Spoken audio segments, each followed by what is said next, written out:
Hello everybody, my name is Vegeta117 and today we're going to be talking a little bit about MLG Anaheim 2016. Yeah, it's finally time for the return of one of the most historically exciting events in the history of competitive Call of Duty.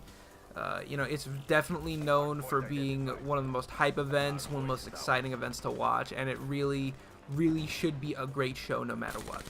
Now, a little bit about the gameplay first. This is a hardpoint on Nuketown. I believe I end up going around 50 and 25, so not exactly my best showing, but thought it was a decent gameplay nonetheless. First thing we're going to be talking about today is the current standings for the Call of Duty World League, which are going to flash up on the screen for you guys right now. As you can see, Optic Gaming still at the top of their leaderboard, as we have seen throughout Advanced Warfare and now throughout most of Black Ops 3. Envy is going to be taking the second spot there, which is actually a little bit of an interesting story that I'll get into in a minute. But after that, we have Rise Nation, who has also been one of the single most dominant teams right behind Optic throughout the beginning of Black Ops 3. After that is FaZe, Elevate, Dream Team, Cloud9, and Luminosity. And then back down there in relegation, we have H2K, Complexity, TSM, and 100 Thieves. Now, the interesting story that I was going to be talking about was the fact of the very last Pro League that was played just before this event on Wednesday, in which Optic actually fell to Team Envious. Optic has been on an absolutely incredible streak throughout most of Stage 2, and they're one of those teams that in recent times has looked absolutely invincible. They've been the team to beat, and to see Envy be able to take them down was really a sight to behold. Now, granted, Optic was not in their perfect, I don't want to say in their perfect setups, because obviously teams don't exactly play in their same setups all the time for Pro League. Sometimes they're at LAN, sometimes they're at different areas, but they were playing in basically on the road. They were on vacation at this time, playing without headphones, I believe. So, it's a matter of, was Envy that good enough to beat Optic, or was Optic just not in the same area or in the same situation that they could have been to take the Pro League by storm like they usually do? People have definitely been criticizing Optic for their lack of practice, and I think this is a situation where people are going to start turning on it more. I'm personally a believer that they have been getting the practice they need with the Pro League matches, and I think that's one of the best practices that you really could get outside of scrims, is, you play every team at least once. You get a feeling of every team at least once or twice throughout the entire time, so I don't think it's anything to worry about that much. I think we're going to definitely see a strong showing from Optic now. First two lands of Black Ops 3 were definitely a little hairy for them, Totino's and UMG South Carolina. We really didn't see them place like they did it in Advanced Warfare, but after Stage 1 Finals, I think we're definitely going to see them turn up a little bit more. Now, and that also begs the question with Optic Gaming. They're going to need revenge for Anaheim 2014 after they came in second to Evil Geniuses. So, you really want to see them come out swinging in this, and definitely I think we want to see MLG Anaheim be the event of dynasties, you know what I mean? 2013, we had Complexity taking it. 2014, we had Evil Geniuses taking it. Can we see Optic take this event as well to solidify themselves as a dynasty in Black Ops 3 and Advanced Warfare? Obviously, they kind of have with their events placing thus far, but, I just think it's something that would solidify it in a manner of speaking. Hope that makes sense. Maybe it doesn't. Who knows? Moving forward, next one I want to talk about is FaZe. Now, FaZe has been having a lot of issues on LAN since the beginning of Black Ops 3. Obviously, at the end of Advanced Warfare, we saw them being extremely dominant, being able to take down and go toe-to-toe with Optic Gaming, and it was an absolutely astounding series to watch.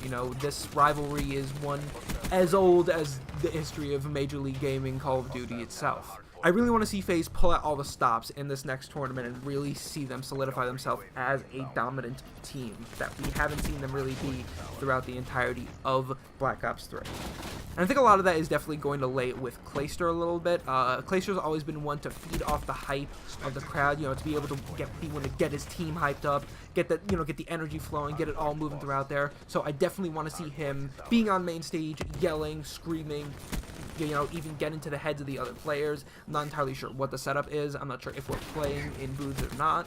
I guess we'll see. But that's definitely something that I think we're going to have to look out for. Also to see if Clay can stay on the map. Yeah, you thought I was... Clay! What are you doing? Are you serious?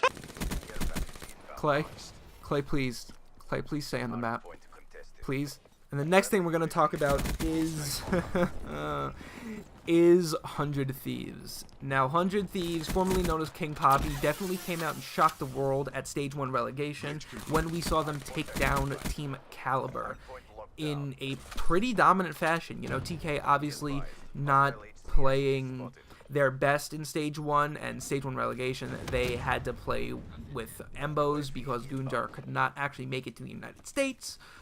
But, you know, it's still, they were still able to take down the team of, you know, Team Caliber that has been notorious in Call of Duty for a number of years now. So they shocked the world right there, and we had a lot of promise seeing them in Pro League, which they really have not had going into the Pro Leagues. After Nadeshot buying Team King Poppy out and naming them 100 Thieves with his own organization, we just haven't seen them shock us that much. We've seen them take a few hardpoints, a few SNDs, which really is where they excel. They excel on hardpoint extensively. They're a very, very good team in hardpoint. They can play SND. They can stick with the best in SND. But other than that, you know, they don't know how to pick up an uplink drone. And they're just not that great at capture the flag. So I think it's also a matter of if they're able to get, if it's a 5-game series and they're able to take that first search and that first hard point, you go into uplink and CTF, they're almost absolutely going to lose that.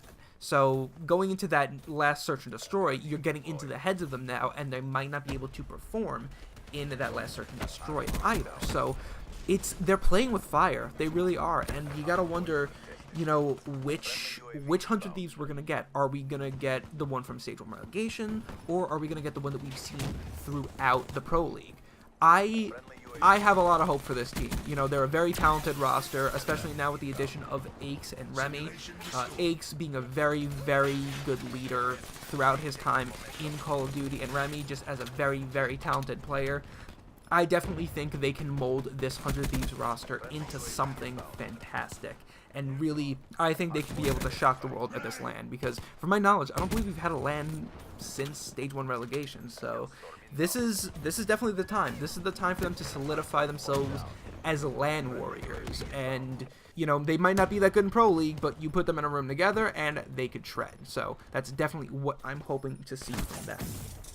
Last thing we're going to be talking about today is the groups going into Anaheim and a little bit of my predictions for them.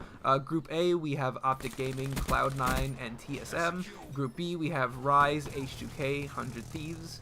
Group C is going to be FaZe, Elevate, and Luminosity. And D is going to be Envy, Dream Team, and Complexity. Now, Group A, I think it's no doubt that Optic is going to make it out. I don't even think that's even an argument, especially going against C9 and TSM. C9 has been a decent team, and I definitely can see them being the second one to make it out, just because TSM really hasn't been showing up at all this season. So I definitely can see them falling to Cloud9 or Optic to not make it out of groups. Group B, we have Rise, H2K, and 100 Thieves. Rise, 3rd seed now, obviously. I think it's no doubt they're going to be the ones to make it out. And H2K and 100 Thieves have been pretty even throughout the last bit of the stage. Just because H2K has fallen off a little bit since the beginning of the season. They were pretty dominant at first, but they've since fallen off a lot. So I think 100 Thieves and H2K is going to be a decent match, but only if 100 Thieves shows up like I was talking about before. B, I definitely still think H2K is going to be able to take it out. Now, Group C is going to be the interesting one. FaZe, Elevate, and Luminosity are all very, very talented rosters. This group has been named the Group of Death going into Anaheim this weekend, so, you know, we're gonna see. But I think, in general, I think we're going to end up seeing FaZe and Elevate come out. I just think both those teams have been doing incredible work throughout a lot of the stage compared to Luminosity, and I just think that's how that's going to play out. In Group D, we have Dream Team, Envy, and Complexity. Envy, 2nd seed, definitely making it out in my mind. Dream Team and Complexity. Dream Team has definitely showed up in Stage 2 more than they did in Stage 1, so I think they are going to be the ones to make it out over Complexity, who have fallen drastically from Stage 1 over to Stage 2. So that's going to be it, how the bracket plays out. I guess we're going to end up seeing, but that is going to be the end for this video as of right now. Be sure to tune in to the Anaheim stream over the weekend. Go to Twitch, go to MLG.tv, go to anywhere you can. Be sure to check it out. It should be a great time.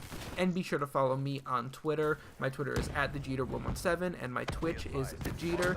Both are going to be in the descriptions down below. I want to thank you guys very much for watching, and I will talk to you in the next video. Sniper down. All objectives secured. Great job. Maximized abilities means maximum victories.